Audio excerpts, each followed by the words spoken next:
कहानी। एक शांत नदी के किनारे एक समझदार कछुआ रहता था। वह छोटा जरूर था, लेकिन धैर्य और बुद्धिमानी में किसी से कम नहीं था। उसी नदी में एक घमंडी मगरमच्छ भी रहता था, जिसे अपनी ताकत पर बहुत घमंड था। वह अक्सर दूसरे जानवरों को डराता और अपनी शक्ति का प्रदर्शन करता था। कछुआ उसकी बातों को चुपचाप सुनता और मुस्कुरा देता। मगरमच्छ को लगता था कि ताकत ही सबसे बड़ी चीज है, जबकि कछुआ जानता था कि असली ताकत समझदारी और संयम में होती है। एक दिन मगरमच्छ ने कछुए को चुनौती दी कि वह साबित करे कि वह उससे बेहतर है।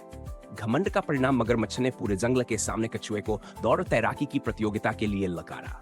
सभी जानवर इकट्ठा हो गए। मगरमच्छ को पूरा विश्वास था कि वह आसानी से जीत जाएगा। प्रतियोगिता शुरू हुई तो मगरमच्छ तेजी से आगे बढ़ गया और बीच नदी में पहुंचकर आराम करने लगा।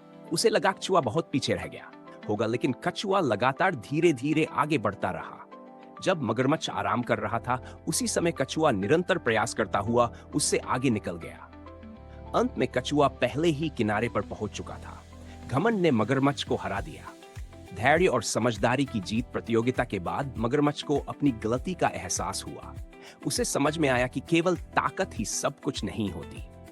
कछुए ने बताया कि जीवन में जीतने के लिए धैर्य, निरंतर प्रयास और सही सोच जरूरी है। मगरमच्छ ने माफी मांगी और अपने व्यवहार में बदलाव लाने का वादा किया। आत्मविश्वास की शक्ति कछुए की जीत उसकी गति से नहीं, बल्कि उसके आत्मविश्वास से हुई। उसने खुद को कभी कमजोर नहीं समझा। आत्मविश्वास ही वह शक्ति है जो कठिन परिस्थितियों में आगे बढ़ने की प्रेरणा देती है। सीख जो जीवन बदल दे। इस कहानी से हमें यह सीख मिलती है कि घमंड हमेशा हार का कारण बनता है। धैर्य और मेहनत से हर चुनौती जीती जा सकती है।